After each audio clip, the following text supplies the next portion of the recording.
ఉదయము 8 గంటల నుండి మధ్యాహ్నం 12 వరకు కార్యక్రమం నిర్వహించారు. 8 గంటల అక్షర స్వీకారాన్ని, అలాగే 9 గంటలకి నవగ్రహ పూజ మొదలవుతుంది.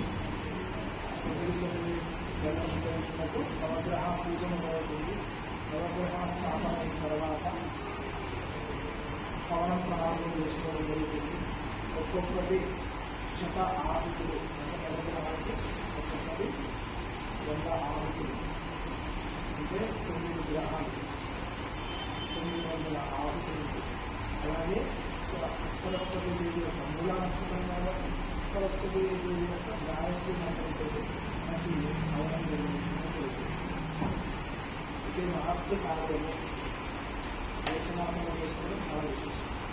ఎందుకు చేసినప్పుడు మనం